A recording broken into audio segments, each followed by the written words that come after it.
নমস্কার, বাংলা হাটে আপনাদেরকে স্বাগত। আমি শোভন হচ্ছি আপনাদের সঙ্গে। আজ সারাদিনের যে বাছাই করা 5টি খবর তা আপনাদের কাছে তুলে ধরবো। প্রথমে যে খবরের দিকে নজর রাখবো, সামনেই রয়েছে উপনির্বাচন, অর্থাৎ 10 জুলাই রয়েছে উপনির্বাচন। মানিকতলাতেও সেই মানিকতলায় কে প্রার্থী হবে তা নিয়ে কিন্তু নানা চর্চা শুরু হয়েছে। সাধন পাণ্ডের মেয়ে শ্রেয়া পাণ্ডের নাম কিন্তু বারে বারে উঠে আসছে, কিন্তু এখানে তৃণমূল সূত্রে যে খবর আমাদের সামনে আসছে সেখানে শ্রেয়া পাণ্ডে কিন্তু নয়, তার সাধন পাণ্ডের স্ত্রী অর্থাৎ ইতিমধ্যে কিন্তু সুপ্তি পাণ্ডের নাম জানা যাচ্ছে, তিনি হতে পারেন প্রার্থী, এমনটাই তৃণমূল সূত্রের খবর।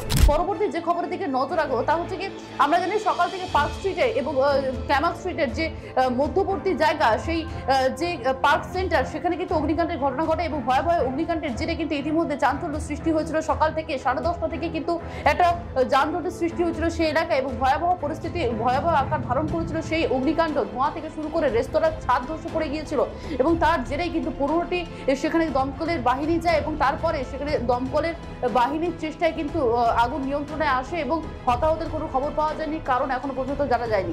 চোখ রাখবো পরবর্তী খবরে। আমরা জানি উড়িষ্যাতে লোকসভা এবং বিধানসভা দুটি নির্বাচন একসঙ্গে হয়েছিল এবং দুটি নির্বাচনে বিজেপি ভালো ফল করেছিল, কিন্তু সকলের নজর ছিল যে উড়িষ্যায় কে হবে নতুন মুখ্যমন্ত্রী। কারণ আমরা জানি দীর্ঘদিন ধরে নবীন পটনায়ক সেখানে মুখ্যমন্ত্রী ছিলেন এবং বিজেপি শাসিত রাজ্যে এবার কে হবে মুখ্যমন্ত্রী সেদিকে আমাদের সকলের নজর ছিল।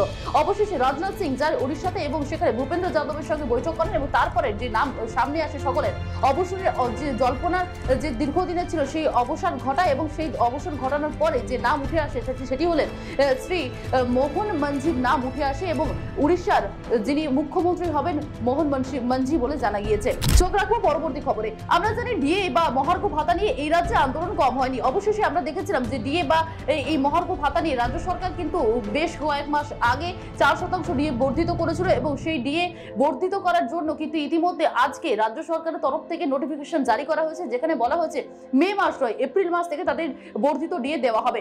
সর্বশেষ খবরের দিকে নজর রাখবো। দিল্লির মসনদে বসার পরেই বাংলার তথা আরো রাজ্যগুলিকে এনডিএ সরকার ইতিমধ্যে কিন্তু করের টাকা দিল।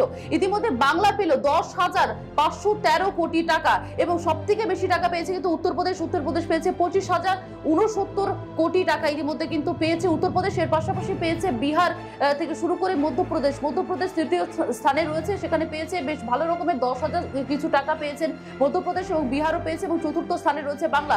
অর্থাৎ নতুন সরকার গঠনের পরে সকলের যে কিস্তির টাকা তা কিন্তু এনডিএ সরকার ইতিমধ্যে দিয়ে দিয়েছে। এতক্ষণ আপনারা দেখলেন বাংলা হান্টের সেরা 5টি বাছাই করা খবর। এরকমই আরো খবর পেতে আপনারা চোখ রাখুন বাংলা হান্টের ফেসবুক পেজে।